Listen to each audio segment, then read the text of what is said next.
Well, hey there, YouTube. It's Petey Two Finger, and today I'm going to be going over the NUX quicktone software.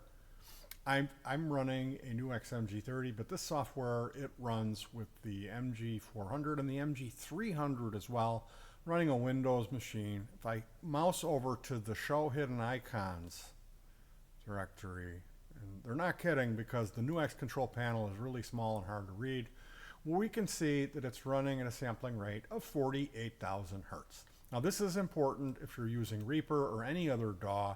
You need to set up your recording template at 48,000 hertz. Now a lot of the older gear didn't go that high. It was 44, which is like CD quality sound. So my point is you will not be able to change bit rates once you start. And it's important to start your project at the proper bit rate. Now there's workarounds where you can use the auxiliary input of the mg30 and pipe your audio from whatever other device you want through that. You could also use an alternative third-party driver. It's called ASIO for All because it has a tick box that reads always convert 48,000 hertz to 44. So this is something to keep in mind, and when we go to the NUX control panel in the first status window, they remind you the current sample rate is 48,000 hertz. The second window is the buffer setting. Now this is interesting because when you install the driver, it installs in safe mode at a rate of 512 samples.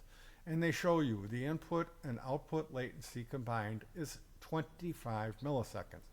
Now what that latency actually means is the time it takes from when you strike the note to when it comes out of the device. There's lag. This is one of the downsides of using a digital device.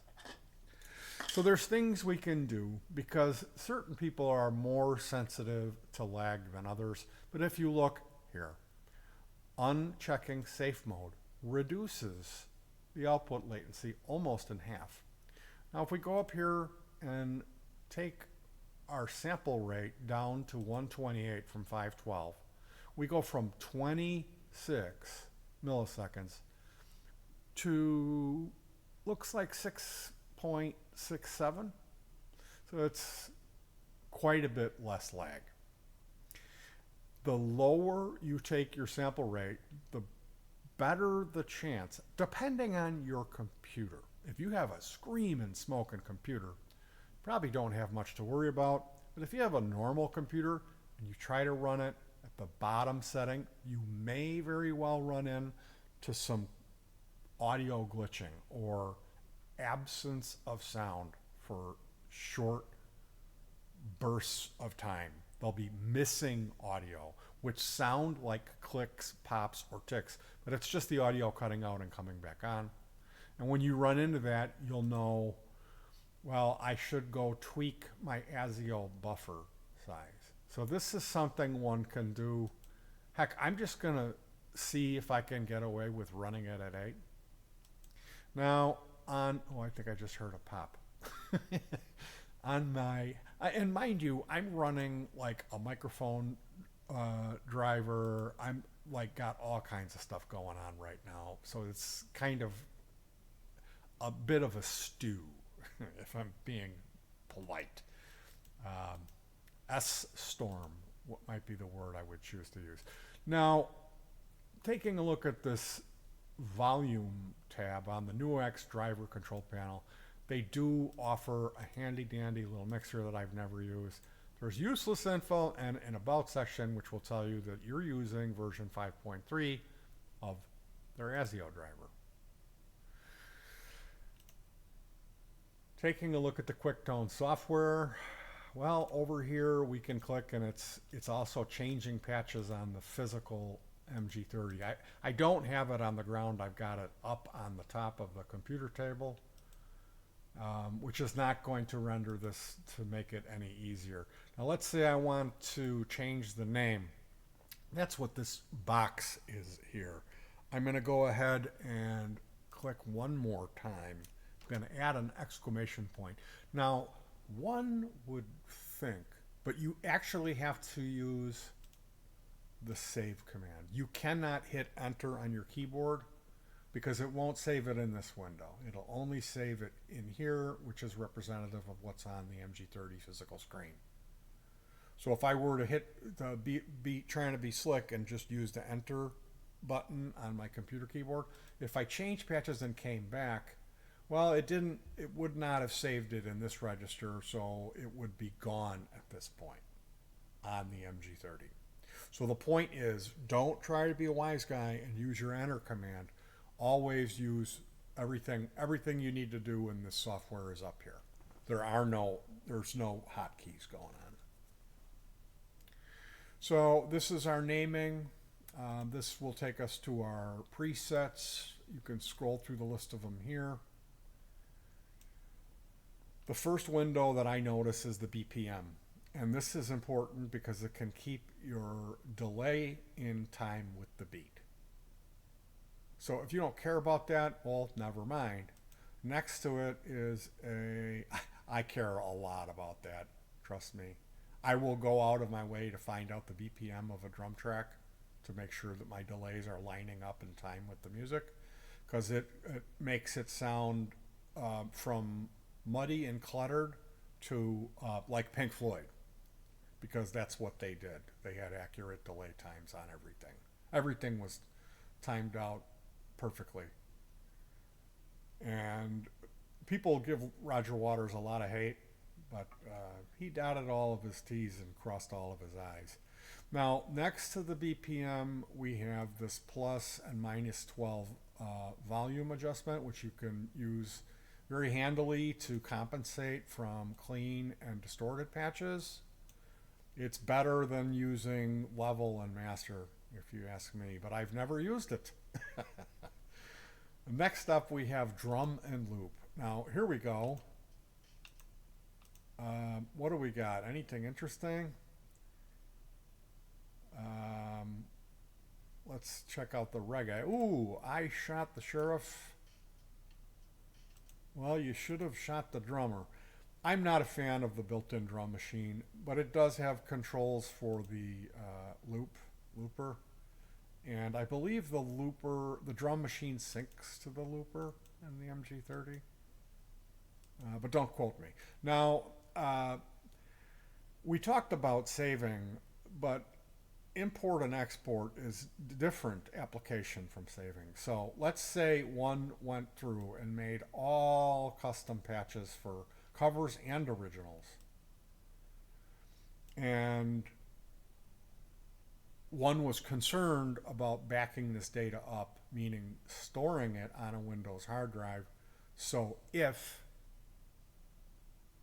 someone performed a factory reset on the device or performed a firmware update, you could go back in time and restore your get all your patchwork back. Because if something happens to this machine, you will lose all of that work. So before you do any factory reset or firmware update, you're going to need to export all of your custom patches. And then the other side of that is importing them from the computer save file back into the MG30. And it's as easy as clicking export and select all. If you'd like to do all of them, we're just going to grab this patch called Chunker Dude, and we are going to go ahead and navigate to this folder that is called MG30 December 23. And if you notice, they did not give me any chance to name that. They just kind of do it for you, and it will name it the name of the patch itself, which is Chunker Dude with an exclamation point.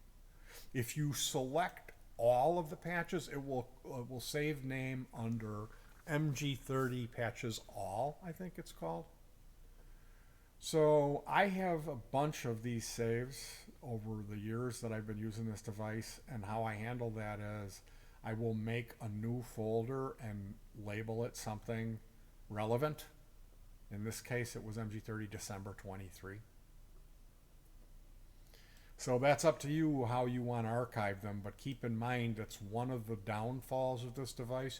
And one of the reasons I'm making this video is, to be brutally honest, this is stuff you're not going to hear on certain other channels where they're paid by NuX, because it's absolutely ridiculous, and there's no reason for them not to allow you to name the file.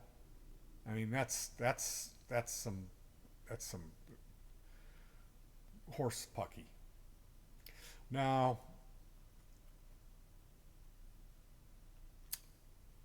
what I'm going to do here, let's pretend our little brother comes in and we're spending time with our best girl, and he wants to play some audio slave. So he changes your Chunker Dude patch, and he saves it, and you got a gig. Well, it's okay, because you exported Chunker Dude to your folder. So you're going to import it. You're going to go import. Oh, there it is, Chunker Dude with an exclamation point. So you're going to open it up, and then it's going to ask you where to put it. We're going to put it right in the same spot. 10B is Chunker Dude. And we're going to go ahead and import that. And hey, there it is. There's my patch again. Now, this next section here is the expression and pedal section. So this looks kind of confusing. It's not. We see here number 1 is the built-in expression pedal. Number 2 and 3 is the jack to plug in another expression pedal or a 2-banger foot switch. And number 4 is the control switch. We've got up, down, and control. So, Xing out, we see this wah-wah is grayed out. And what that means is it will default to a volume pedal. If you want to use wah, you right-click and select whatever wah you would like. And Bob's your uncle. Now, I'm not a wah-wah guy. If I was, I think I would plug in an external expression pedal, because I wouldn't want to put all the wear and tear of wah-wahing on my expensive mg30. But that's up to you. And so is everything you do in here. I'm going to show you how I set it up. I set it up with blank here because I always use it as a volume pedal. The number 2 is this jack. There's a jack in the back of the unit where you can plug in a secondary expression pedal. And if you have one, I mean, what my suggestion is, leave this blank so number 1, the built-in op, functions as a volume pedal. And then number 2, set it up for your wah, whatever type of wah you prefer. And the last box here, they give you a 3rd box for the first 2. That's to set minimum and maximum, so you can get fancy with restricting how it operates. Like if you don't want to turn your volume all the way down and have it go quiet, you can set it to, plus 10 dBs. So it's really kind of cool that they give you those options to do that. Now, 3 is the foot switch that they give you. They give you a little 1598 Hammond box with 2 stomp foot switches on it, and it comes with the cable. When you buy it new, you get this cable. It's a TRS, tip ring sleeve cable, and this little double foot switch. If you bought it used, I hope the guy didn't rip you off and keep that stuff, because that's really unbelievably lame. You should go back over there and firebomb his house. I'm kidding, of course. If you use the foot switch, that's in number 3 here. And the way that I set my mg30 up, again, if you click on these, you'll see you can have switch A do basically anything, and switch B basically anything but switch A is doing. And that includes the reverb HF is the freeze function. Now, personally, I tested the freeze, and there's such a volume deficit in between each one of the reverb modules, between how way too loud or way too quiet the freeze volume is, that I found it completely unusable. And I've complained about this on the forum, which is the Facebook NewX mg30 fan group. And pretty much I got railroaded by the regulars there, who all they want is a clon. If you say anything but, we want a clon, they'll go nuts on you. They'll go, it's fine, because they've never used a freeze reverb, and they never would. So it is what it is. If you're a fan of freeze effects, you'll see that this is worthless. And maybe you could go on the NewX mg30 Facebook fan page and gripe about it like I have done. But be ready to take some heat from the regulars there. They will gangbang you like you've never been gangbanged. Now, one of the things that I like if you were going to be jamming, is tap tempo. That's really cool. So you could set this up as for the switch A on the stupid foot switch to be tap tempo for your echo box, and switch B to turn your modulation effect on and off. Or if you don't really like modulation so much, you could have it turn on and off some reverb. Whatever you want, it's up to you, and you set that up in here. That's where you set this up. Now you're seeing this 4, I've got it set to scene, and that's the only thing my 4 button does, and I always have S3 off. They give you 3 scenes per patch, but the way I do it, I only use 2. And we're going to go over scenes right here. Here they are. 3 is useless because I've got it shut off, but you can see it's turning some stuff on and off when I switch. So for this example, which is the Chunker Dude patch, scene 2, a blues driver comes on. Scene 1, the blues driver goes away, and the delay and reverb comes on. So let's pretend we're playing a song.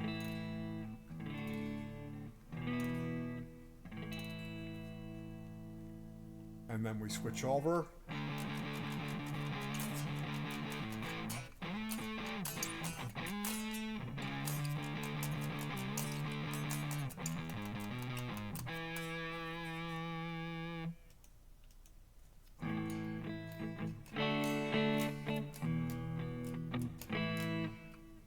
Now, I realize that performance was terrible, but I'm like putting my pick in my mouth, grabbing my mouse. The mg30, I'm not able to utilize the control switch with my foot like I normally do, because I'm reclining, and the mg30 is at eye level on a table. But yeah, that's what you do. And be clear, please understand that I'm going to explain what scene is capable of and what it's not capable of. And it's basically what you're seeing right here. You can turn pedals on and off, pedals that exist in the chain. You cannot switch pedals, and you cannot switch settings or models. So ideally, like in a perfect world, I would have scene 1, I would have this Jazz JC120 Jazz clean amp. In scene 2, I'd have like a Marshall or a 6150 or something heavy. You can't. You cannot switch amps. You can't even switch gain or any control settings. The only thing you can do is activate or bypass existing effects that are in the chain.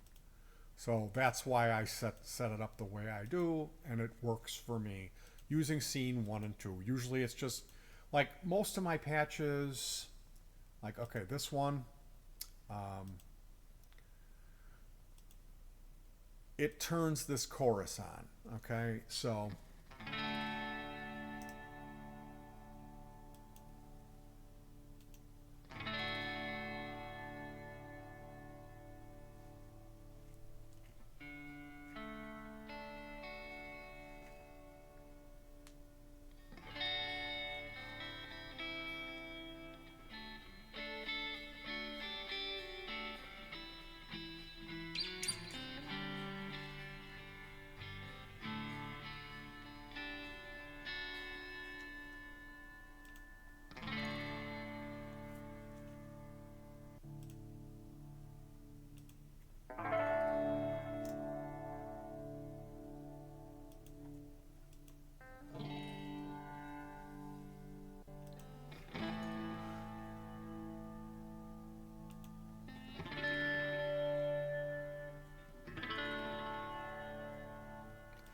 So that's how I set up my MG30.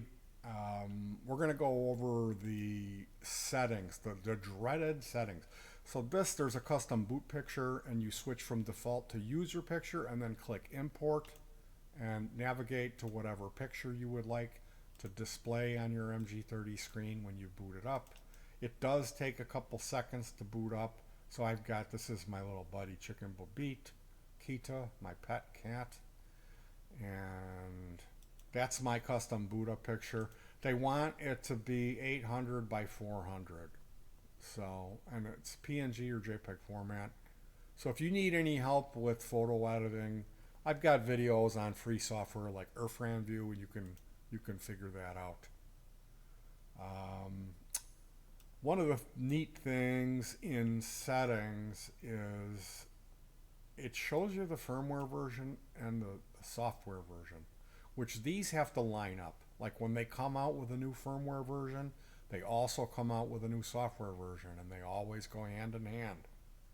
So if you find yourself having to look at that, I mean, when you boot it up, it'll show you the firmware version, but where are you going to see the quicktone version? Well, it's here in settings. That's where it is. You can change your language. It's got a CPU meter. The custom MIDI is if you're using external, like Huawei Chocolate, Cube Baby, or whatever it is. So you can get these MIDI continuous controller messages and then kind of reassign them. And that's all located in settings.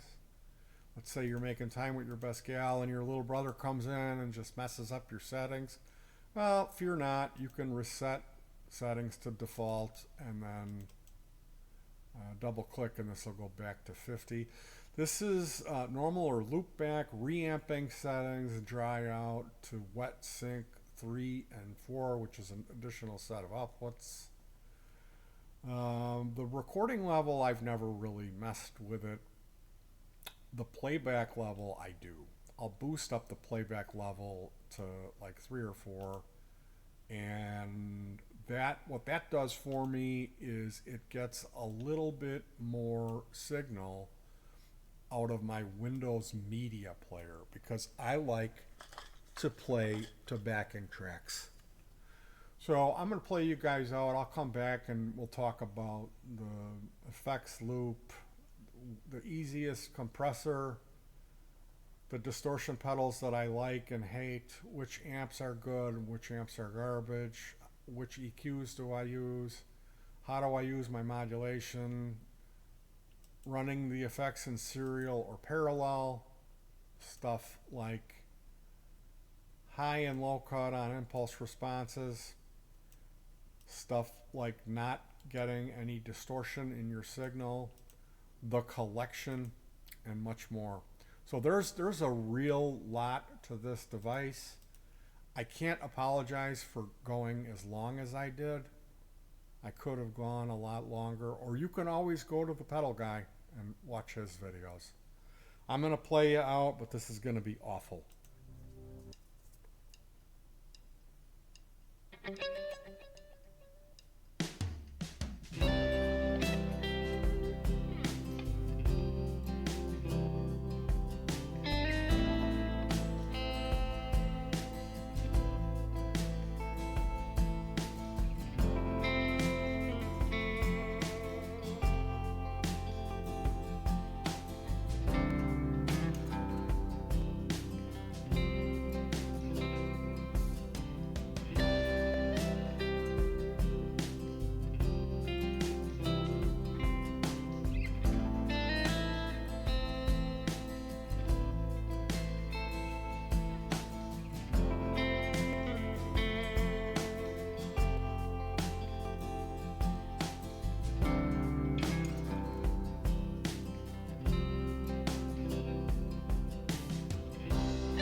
Yep.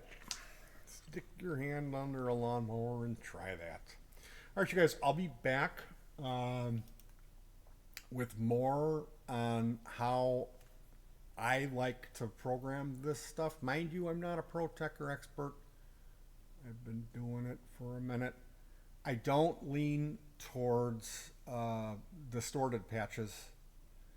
And the other thing I gotta warn you is normally I run an effects loop with some